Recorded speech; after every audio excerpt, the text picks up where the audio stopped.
विकल्प काफ़ी सारे मिलेंगे लक्ष्य से भटकाने को, लेकिन एक ही संकल्प काफ़ी है लक्ष्य को पाने को। जी हाँ, हम ये बात इसलिए कह रहे हैं क्योंकि अभी हमारे बगल में जो दोनों हमारे भाई बैठे हुए हैं, एक का नाम अंकित पांडे और दूसरे अंशु पांडे हैं, दोनों IITian हैं।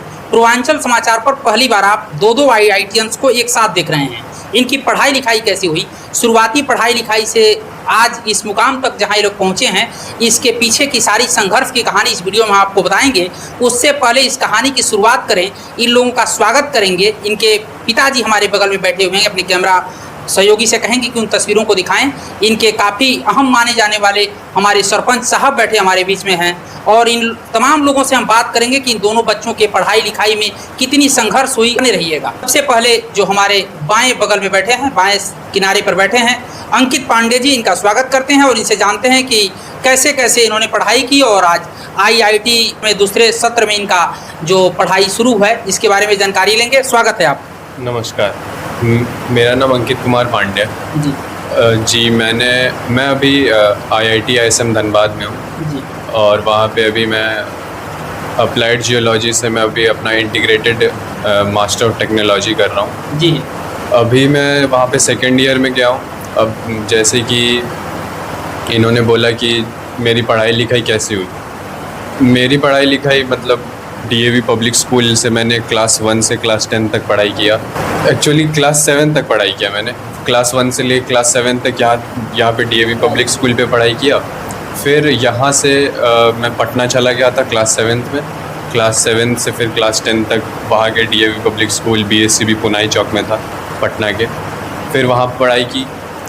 फिर वहाँ से मैं देहरादून गया अपने JEE के प्रिपरेशन के लिए। काफ़ी अप एंड डाउन्स आए प्रिपरेशन के टाइम पे। जैसे किसी दिन लगता था कि पढ़ाई बहुत अच्छे से हो रही है, फिर किसी दिन लगता था कि मतलब उतने क्वेश्चंस अच्छे से सॉल्व नहीं हो पा रहे। फिर भी उसके बावजूद काफ़ी कंसिस्टेंट रहा मैं जर्नी के थ्रू, अपने अच्छे से कंसिस्टेंट रहा। फिर जैसे मेरा 12th जब ख़त्म हुआ तो फिर उसके पहले JEE मेंस एग्ज़ाम आया। JEE मेंस के एक दिन पहले मैं बहुत नर्वस हो गया था। मतलब उस दिन मेरी सर से बातचीत हुई थी, पर उस दिन मैं काफ़ी नर्वस हो गया था कि अंदर से एक वो ऐसा लग रहा था कि उतना कुछ नहीं आता जितना मैंने पढ़ाई करा है।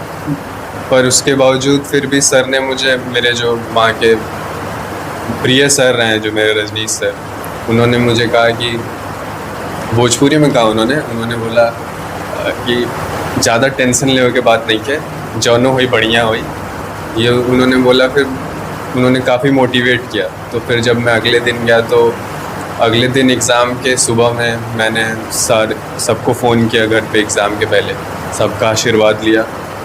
फिर उसके बाद मैं एग्ज़ाम हॉल में एंटर किया। फिर जब एग्ज़ाम हॉल में एंटर करने के बाद से ऐसा लग रहा था कुछ नर्वसनेस उतना नहीं है। फिर उसके बाद से मैंने अच्छे से अपना एग्ज़ाम वगैरह दिया। उसके बाद से काफ़ी अच्छा गया एग्ज़ाम। उस दिन ऐसा लग रहा था कि काफ़ी सारा प्रेशर कम हो गया, ऐसा लग रहा था। फिर उसके कुछ दिन बाद रिज़ल्ट आया तो उसमें मेरा पहले वाले अटेम्प्ट में मेरा 98.53 परसेंटाइल बना था। फिर उसके बाद हमारा बोर्ड्स का एग्ज़ाम हुआ तो बोर्ड्स के लिए मैं घर पे आ गया था। फिर देहरादून से बोर्ड्स के लिए घर पे आ गया। फिर बोर्ड्स के लिए जो सही परिश्रम होता है वो किया, अच्छे से पढ़ाई करी बोर्ड्स के लिए और फिर सारे बोर्ड्स के एग्ज़ाम अच्छे से दिए और बोर्ड्स में मेरे कुछ 88% के करीब मार्क्स बने। और फिर जस्ट बोर्ड्स के बाद फिर मेरा सेकंड अटेम्प्ट हुआ मेंस का। उस सेकंड अटेम्प्ट के मेंस में भी मेरा बहुत बढ़िया गया, उसमें मेरा 98.73 परसेंटाइल बना। और फिर उसके जस्ट एक महीने बाद मेरा एडवांस का एग्ज़ाम हुआ और एडवांस के दिन तो मैं बहुत ज़्यादा ही नर्वस था, बहुत ज़्यादा ही। उस क्यों आ रहा था, इतना नर्वस क्यों हो जाता है? नर्वसनेस इसलिए क्योंकि वो ऐसा है कि आप जो 2 साल का प्रिपरेशन कर रहे हैं उसका रिज़ल्ट आपको एक दिन में आएगा। तो ऐसा लगता है हमने बहुत सारे एग्ज़ाम्स दिए हैं, मॉक टेस्ट हमारे होते थे एल एन में काफ़ी सारे हमारे एग्ज़ाम होते थे, पर फिर भी एग्ज़ाम का अलग प्रेशर होता है। तो उस प्रेशर के वजह से थोड़ी नर्वसनेस हुई थी। मतलब इतना कुछ खास नहीं, पर फिर भी नर्वसनेस तो होती है, इंसान है तो नर्वसनेस होगी। तो उतना कुछ खास उस दिन, खैर नर्वसनेस था उस दिन भी। फिर भी उसके बावजूद पहला पेपर जो एडवांस का आया था वो हम लोग का मॉडरेट पेपर था, 2024 वाला जो पेपर था वो पेपर काफ़ी अच्छा गया था मेरा। पर जब सेकंड पेपर जो आया था उसमें हम लोग में फ़िज़िक्स और मैथ्स दोनों काफ़ी टफ हो गया था, तो उसमें थोड़े मेरे मार्क्स कम बने, मतलब वो उतना अच्छा नहीं गया था, पर फिर भी इतना विश्वास था कि हो जाएगा मेरा। तो फिर उसके जब पेपर ख़त्म हो गया तो फिर मैं बाहर निकला था, तो मैं वहाँ पे फूफा जी, मैं देहरादून में फूफा जी और बुआ के पास था। तो फूफा जी को मैंने बताया सारा चीज़, कैसा गया एग्ज़ाम कैसा नहीं, तो उन्होंने बोला कि जो भी होगा अच्छा होगा। फिर उतना कुछ मैंने सोचा नहीं, फिर मैं अपने जो भी कॉलेज मुझे मिल सकता है, जितना मुझे मार्क्स एक्सपेक्टेड था उस पर मैंने ध्यान दिया। फिर कॉलेज देखना शुरू कर दिया था मैंने। फिर उसके कुछ दिन बाद रिज़ल्ट आ गया, तो रिज़ल्ट में पता चला कि मेरा लगभग 130 मार्क्स के करीब बन रहा है और मेरा रैंक जो था वो काफ़ी अच्छा आ गया था, 2433 रैंक आ गया था। तो मतलब यही जर्नी रही है। उसके बाद से फिर मैं अभी उसके बाद से जोसा का जैसे काउंसलिंग होता है, तो उसके बाद से मुझे कॉलेज मिला। अभी मैं फिर IIT IISM धनबाद में। अभी आप IIT IISM धनबाद से जो अपनी पढ़ाई पूरी कर रहे हैं, इसके बाद क्या कुछ करने का इरादा है? जी, मैं अभी तो सोच रहा हूँ कि जैसे अभी कॉम्पिटिटिव कोडिंग का ज़माना है, तो मैं अपने स्किल्स को बढ़ाने की कोशिश कर रहा हूँ कॉम्पिटिटिव कोडिंग के थ्रू। जैसे कॉम्पिटिटिव कोडिंग में काफ़ी सारे लैंग्वेज आते हैं, कंप्यूटर लैंग्वेज उनको सीखना होता है। उसमें आपका हो जाता है C++, जावास्क्रिप्ट, पाइथन। तो इन सारे लैंग्वेजेस को सीख के मैं अभी कॉम्पिटिटिव कोडिंग की तरफ जाऊँगा, और इससे माइक्रोसॉफ्ट, गूगल की तरफ मेरा ज़्यादा ध्यान है कि इनमें मेरा प्लेसमेंट वगैरह लगे। और बाकी मैं अपने कुछ हॉबीज़ हैं उन पर काम कर रहा हूँ। क्या हॉबीज़ क्या हैं आपकी? जैसे मेरे हॉबीज़ है लिखना, मुझे लिखना पसंद है, मतलब जो भी मेरे दिमाग में रात को आता है, जैसे कुछ आज नया सीखा तो उसको मैं डायरी में लिखने की कोशिश करता हूँ और उसको इम्प्लीमेंट करने की कोशिश करता हूँ अपने जीवन में। सोशल मीडिया आजकल हर युवा के हाथों में है, हर लड़के के हाथों में, हर लड़कियों के हाथों में, जो भी स्टूडेंट्स हैं उनके हाथों में है। और हम देख रहे हैं कि पढ़ाई लिखाई के सिलसिले में काफ़ी सारे जो स्टूडेंट्स हैं मोबाइल का यूज़ करते हैं। इसको कितना अहमियत मानते हैं इसका?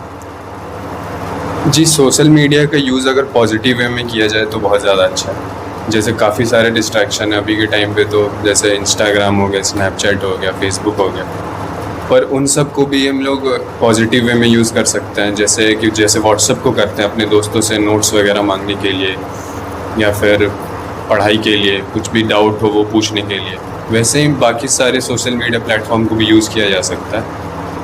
यूट्यूब पर तमाम प्रकार के जो कोचिंग संस्थान हैं या जो शिक्षक हैं अपना कोर्स लॉन्च करते हैं और पढ़ाते हैं, उसको कैसे देखते हैं? यूट्यूब से जो बच्चे पढ़ते हैं उनके लिए क्या कहना चाहेंगे? जी, उनमें भी कोई दिक्कत नहीं है। अभी तो बहुत अच्छे टीचर्स यूट्यूब पे अपना कोर्सेज़ फ्री में पढ़ाते हैं, जो कि इंडिया के सबसे बड़े लेवल के टीचर हैं। और इससे बच्चों को काफ़ी मोटिवेशन मिलता है कि उनको उतना पैसा खर्च नहीं करना पड़ेगा। तो ये और अच्छी बात है। काफ़ी सारे अच्छे टीचर्स हैं। अब जैसे 2-3 टीचर को मैं बता सकता हूँ, 2-3 टीचर का। एक तो फिज़िक्स वाला आप सुने होंगे, अलग पांडे सर, उनका भी काफ़ी सारा कंटेंट फ्री में होता है यूट्यूब पे। काफ़ी सारे कंटेंट में जैसे फिज़िक्स का हो गया, केमिस्ट्री का, और उनमें भी काफ़ी अच्छे लेवल के टीचर्स हैं। और जैसे उनमें से मैं एक सर को जानता हूँ, राजवंत सर को, जो फिज़िक्स के बहुत अच्छे टीचर हैं। उनके भी कोर्सेज फ्री में यूट्यूब पे अवेलेबल है। फिर MS चौहान सर हैं, ऑर्गेनिक के टीचर हैं। और काफ़ी अच्छा फिज़िक्स गैलेक्सी भी एक यूट्यूब चैनल है, वहाँ पे आप फिज़िक्स के काफ़ी अच्छे कॉन्सेप्ट्स देख सकते हैं, 11th और 12th के, जो JEE के प्रिपरेशन के टाइम पे होते हैं, जो बच्चों को ढूंढने में काफ़ी मुश्किल होता है, ऐसे कि ये अच्छा कंटेंट हमें कहाँ मिलेगा पढ़ाई के लिए। तो ये सब यूट्यूब पे बहुत अच्छे से अभी फ्री में अवेलेबल है। तो कोई भी बच्चा चाहे, जैसे हम लोग को भी अगर कभी डाउट होता था और हम अगर कोचिंग में मान लीजिए नहीं पूछ पा रहे हैं, जनरली तो पूछ लेते, तो उसमें कोई दिक्कत नहीं है। और पर टीचर भी इंसान है, टीचर के पास कभी टाइम नहीं हो सकता है। अगर उनके पास नहीं होता था तो फिर हम यूट्यूब पे देख लेते थे, तो हमें भी काफ़ी आसानी रहती थी। तो यूट्यूब पे तो भी हर चीज़ मिल जाती है। शुरुआती पढ़ाई जैसे कि आपने बताया कि DAV स्कूल थामे से हुई है, और पिताजी हमारे बगल में बैठे हुए हैं, आपके LIC के अभिकर्ता हैं, एजेंट्स हैं। उस समय आपको क्या लगा था शुरुआती पढ़ाई जब 1 से शुरू किए 5, 6, 7 तक गए, क्या उसमें लगा था कि हमें IIT करना है या कुछ और क्षेत्र में जाना था? जी, उस वक्त तो मैं उतना मतलब नहीं सोचा था। अब जब मैं क्लास 9 या 10th में आया था, जी तब मैंने सोचा था कि मैं आईआईटी करूँगा। जैसे मुझे मैथ्स में बहुत इंटरेस्ट था पहले से, मतलब मैथ्स से तो बचपन से ही इंटरेस्ट था, तो मैंने सोचा कि अगर मुझे कुछ करना है तो मैं मैथ्स में ही करूँगा। इसलिए मैंने आईआईटी सोचा करने का। आईआईटी करने के बाद कहीं कुछ और मन में आ जाए कि फिर कुछ और करना है, ऐसा नहीं, कुछ हो? जैसा कि देखा जा रहा है आजकल की जो भी यूपीएससी और बड़े प्रशासनिक पदों पे जाने वाले अधिकारी हैं, एग्ज़ाम को क्रैक करते हैं, उन लोगों की जो पिछली क्वालिफिकेशन होती है वो आईआईटीएंस ही होते हैं, तो अपना कुछ ऐसा इरादा? जी, अभी हाल फिलहाल में तो नहीं है। हाल फिलहाल में अभी वही जो जैसे कि मैंने बताया कि अभी कॉम्पिटिटिव कोडिंग पे ध्यान देना है, जी अपने स्किल्स को इम्प्रूव करना है, नई-नई चीज़ें सीखनी है। अगर ऐसा कुछ होगा, अगर आया दिमाग में तो ज़रूर करूँगा। जो बच्चे गांव या ग्रामीण के सुदूर क्षेत्रों से आने वाले हैं, ग्रामीण इलाकों में रहने वाले हैं, यूट्यूब से क्लास लेते हैं, पढ़ाई करते हैं, कोटा राजस्थान, कोटा प्रयागराज या दिल्ली नहीं जा पाते हैं, उन बच्चों के लिए क्या कुछ कहना चाहिएगा हमारे चैनल के माध्यम से, ताकि उनको भी कुछ मोटिवेशन मिल सके? अभी के टाइम पे ऐसा है कि हर चीज़ आपको सोशल मीडिया पे ईज़िली मिल जाएगा। अगर आप पॉजिटिव वे में हर चीज़ को ढूंढ रहे हैं, अगर विदाउट डिस्ट्रैक्शन हर चीज़ को ढूंढ रहे हैं, अगर आप अपने गोल पे फोकस्ड हैं अच्छे से, तो हर चीज़ आपको मिल जाएगा, यूट्यूब पे ही मिल जाएगा आपको। मुझे नहीं लगता उसके अलावा किसी और प्लेटफॉर्म पे जाने की भी ज़रूरत है। यूट्यूब पे जैसा कि मैंने बताया, यूट्यूब पे काफ़ी अच्छे अच्छे टीचर्स हैं। आपको हर स्पेसिफिक सब्जेक्ट के लिए स्पेसिफिक टीचर मिल जाएगा, यहाँ तक कि स्पेसिफिक डाउट टीचर भी मिल जाएगा, ऐसा हो जाता है। काफ़ी सारे डाउट वाले यूट्यूब चैनल्स भी होते हैं। तो बस आपको अपने कंटेंट जो है उसको बस कैटेगराइज कर लेना है अच्छे से, उसको कैटेगराइज करिए और फिर आप अच्छे से अपना पढ़ाई लिखाई कर सकते हैं। बाकी जैसा कि अभी सुनने को मिलता है कि ऑफलाइन कोचिंग ज़्यादा बेहतर है, काफ़ी लोग मानते हैं, जो कि एक हद तक बोल सकते हैं अभी, पर अभी के टाइम में ये भी सोचना चाहिए कि हर कोई अफोर्ड भी नहीं कर सकता। पर अभी के टाइम में सबके पास मोबाइल है, तो ऑनलाइन के थ्रू सब लोग अच्छे से अपना प्रिपरेशन कर सकते हैं, उसमें कोई दिक्कत नहीं। तो वही करना चाहिए। सबसे आसान तरीका अभी के टाइम में यही है कि आप यूट्यूब पे जाइए, अपना कंटेंट अच्छे से खोजिए। थोड़ा टाइम लग सकता है, 1 या 2 दिन 3 दिन लगेगा, 1 हफ्ता भी लग सकता है। आराम से अपना कंटेंट जो आपको टीचर पसंद आ रहा है आप देख लीजिए, फिर उससे शुरुआत करिए और प्रिपरेशन में कोई दिक्कत नहीं आएगी उससे। आपने पहले आईआईटी क्वालिफाई किया और आज पढ़ाई शुरू है, पढ़ाई कर रहे हैं। आपके बताए गए रास्तों पर, बताए गए सब्जेक्ट्स पर, उसके आधार पर छोटे भाई ने अपना प्रिपरेशन शुरू किया और अभी वह भी इस बार का जो जेईई एडवांस है उसको क्रैश कर चुके हैं। आपसे थोड़ा सा बेहतर अंक उनका है, 2400 आपने कुछ बताया, उनका 2056 है। तो इसको लेकर के क्या कहेंगे, छोटे भाई को क्या कुछ कहना चाहेंगे? नहीं, बहुत बढ़िया किया इसने। मुझे पहले से ही पता था कि अच्छा करेगा, बहुत पहले से पता था। मैंने पापा से हमेशा ही कहा है, जब भी कॉल होता था, कि मेरे से तो अच्छा ही करेगा, हमेशा कहा ये, और ऐसा ही किया इसने। मतलब मेरे से जब ये क्वेश्चन पूछता था तो मैं डाउट वगैरह जो पूछता था तो हमेशा बता दिया करता था इसको। अगर कुछ नहीं आया तो फिर मैं सीख के बता देता था या फिर खुद ही ढूंढ लेता था। पर इसने काफ़ी अच्छे से अपना प्रिपरेशन किया। इसको मैंने वहाँ मेरे साथ ही था देहरादून में, तो मैंने इसके जर्नी को देखा है वहाँ पे, काफ़ी अच्छे से प्रिपरेशन की।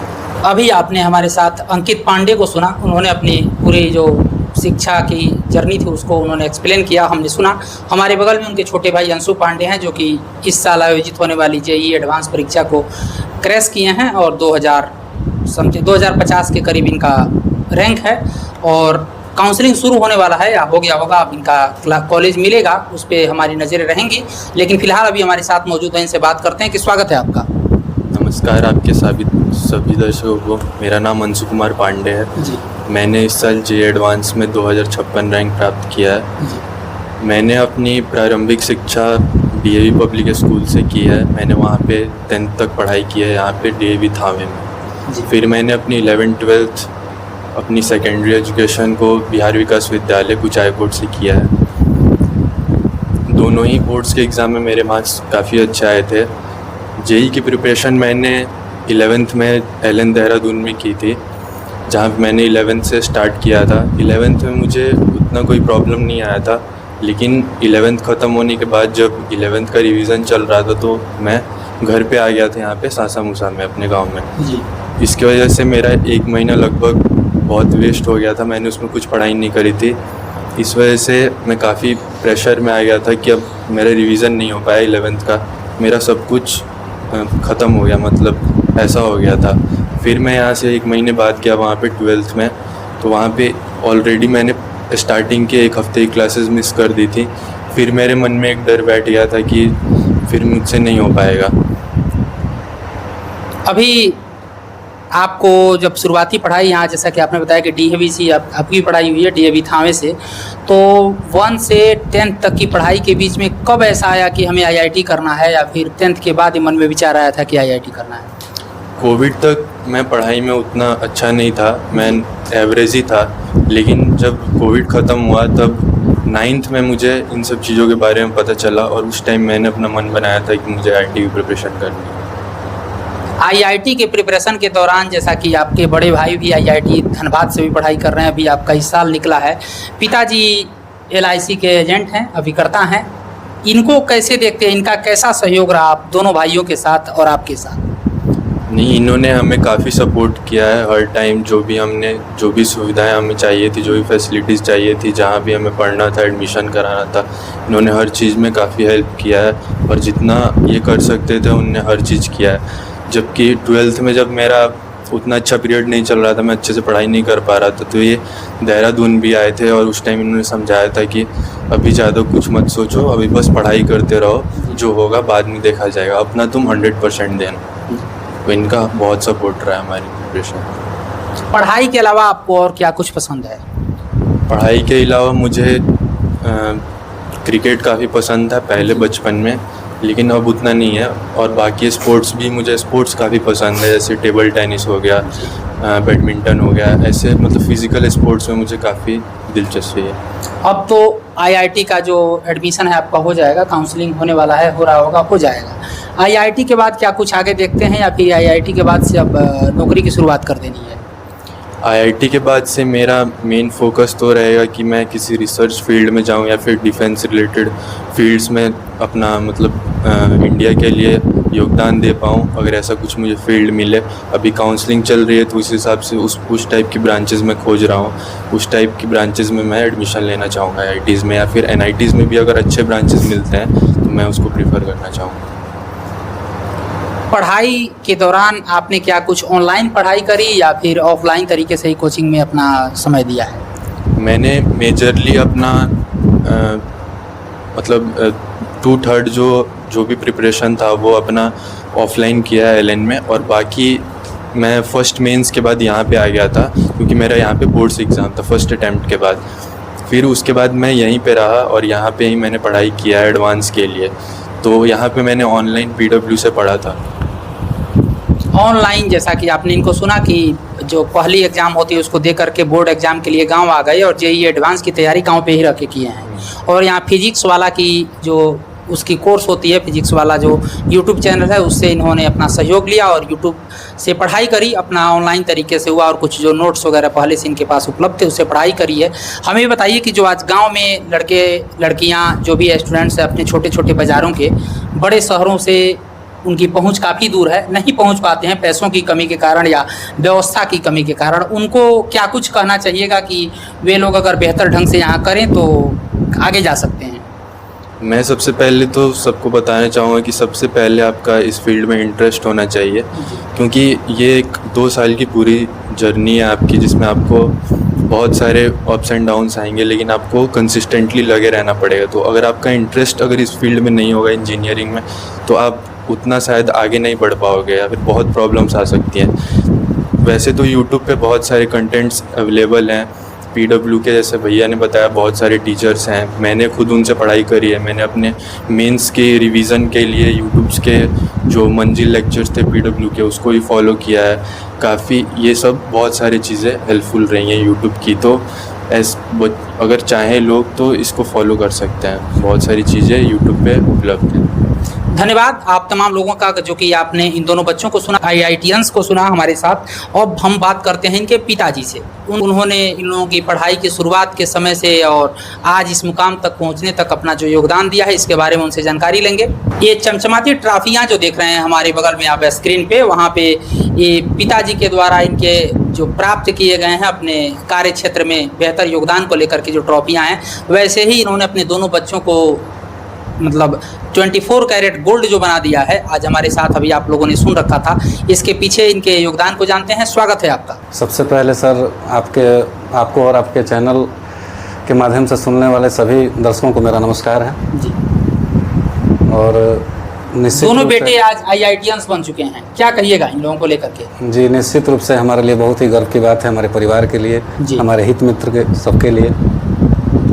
शुरुआत में जब इन लोगों ने पढ़ाई शुरू करी 1 से लेके 5 तक प्राइमरी कक्षाओं से या प्राइमरी कक्षाओं से आगे निकले, तो आपका क्या कुछ सपना था? IITians बनाना था या किसी दूसरे फील्ड में भेजना था? तो मैंने भी कुछ नहीं सोचा था। मैं भी देखता था कि ये लोग सिंपल तरीके से पढ़ाई कर रहे थे, लेकिन उस समय भी अच्छा कर रहे थे जी। क्योंकि अंकित का मैथ तो 6-7 से काफ़ी अच्छा था जी। और अंशु काफ़ी पीछे चल रहे थे, तो अंकित ने इनको काफ़ी बैकअप किया, काफ़ी इनको जो है योगदान दिया, जिससे कि अंशु भी काफ़ी अपना जो है सुधार किए। अब कैसा लगता है दोनों बेटों की, मतलब आपका परिश्रम सफल हो गया, दोनों बेटे अपनी जगह पे पहुंच गए? जी, अभी तो ऐसा ही कुछ लग रहा है, लेकिन और अच्छा करेंगे और आगे जो है हमारे देश और समाज के लिए जो है काफ़ी अच्छा योगदान दें, काफ़ी अच्छा जाएं। एक पिता होने के नाते हम तो यही चाहेंगे कि काफ़ी अच्छा करें। दोनों लोगों की पढ़ाई के दौरान कभी ऐसा समय आया हो जबकि आपने मतलब लगा हो कि नहीं, इन लोगों का सपना हम पूरा नहीं कर पाएंगे, सपना टूट जाएगा, तो उसके बारे में? बिल्कुल।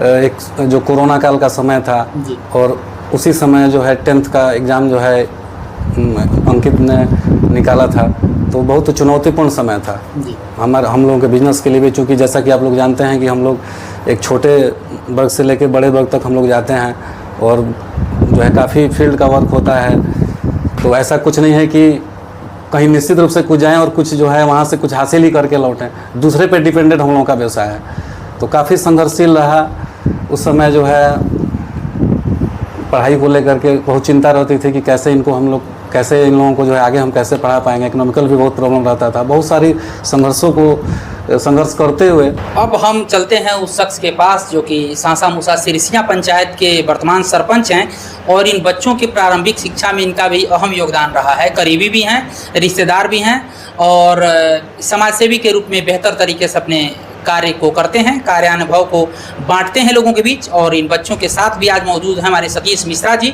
स्वागत है आपका। बहुत बहुत धन्यवाद। पूर्वांचल समाचार के सभी दर्शकों को मेरा नमस्कार, साथ ही सभी को साधुवाद, धन्यवाद। दोनों लड़के आपके घर के हैं, अंकित और अंशु पांडे, दोनों ने IIT क्रैश किया है। IIT की मतलब IITians कहें कि आज पूर्वांचल समाचार पर हमारे साथ बैठे हैं और आप बैठे हैं, तो इन बच्चों के लिए क्या कहिएगा इनकी सफलता को लेकर के?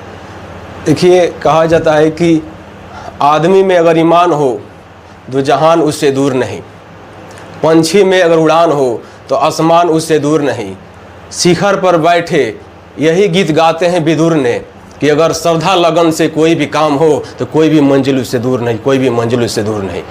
इसलिए इन दोनों बच्चों के ये कहेंगे कि दोनों बच्चों ने 2 साल से, ऐसे अभी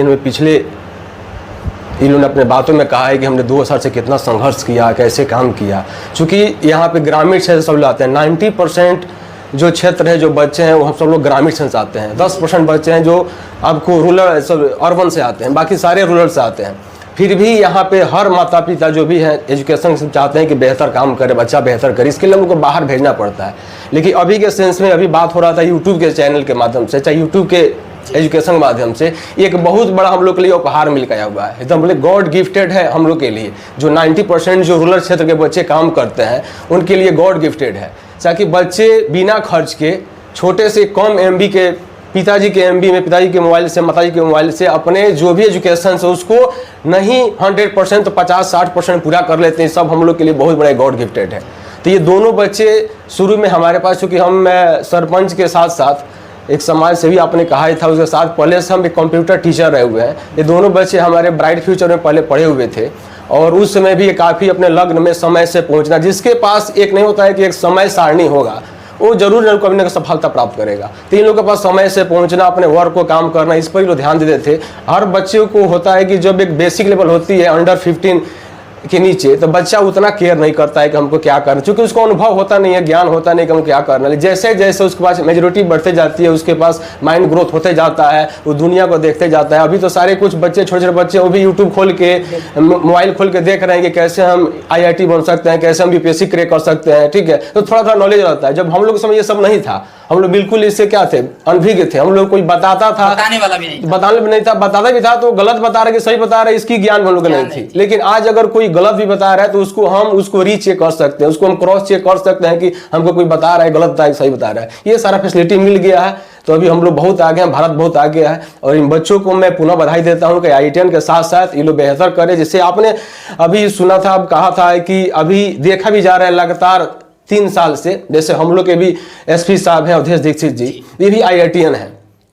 इस तरह बहुत सारे लोग हैं जो IITian होने के बाद भी UPSC क्रैक कर रहे हैं। तो हम चाहेंगे दोनों के बच्चों के साथ मेरा आशीर्वाद रहेगा, स्नेह रहेगा, ठीक है। ये दोनों बच्चे IITian तो कर ही रहे हैं, इसमें तो सफलता प्राप्त कर ही चुके हैं, कंप्लीट हो ही जाएगा। इसके साथ ही UPSC काम करें और UPSC क्रैक करें और देश के लिए, समाज के लिए बेहतर काम करें। ये हमेशा सोचना चाहिए। अपने से छोटे वर्ग को जो 0 लेवल पर है उनको भी आगे बढ़ाने का काम करें, ये हमेशा सोचें। जैसे कि मान लीजिए इनके पिताजी, हम लोग के बड़े भाई पिंटू भैया, ये हमेशा अपने काम के साथ साथ भी समाज में रहना, लोगों से मिलना जुलना, एक नहीं होता कि परस्पर व्यवहारिकता होता है कि मिलने पर कहीं ना कहीं ऐसा होता है कि 5 मिनट के लिए मिलते हैं, 10 मिनट 20 मिनट निकल जाता है, पता नहीं चलता है। इस तरह का समाज में काम करें। केवल पर्सनलाइज काम करने से नहीं काम चलेगा। हम तो यही दोनों को सुझाव देंगे कि आप लोग शिखर पहुंचिए, हम लोग का आशीर्वाद आपके साथ है, स्नेह साथ है। लेकिन ये शिखर पहुंचने के साथ साथ समाज में जो छोटे लोग हैं, ठीक है, और किसी बिरादरी के हैं जिनकी जरूरत है, नीड है, या कहीं भी आपको आवश्यकता लगती है, उसको पूरा करना चाहिए।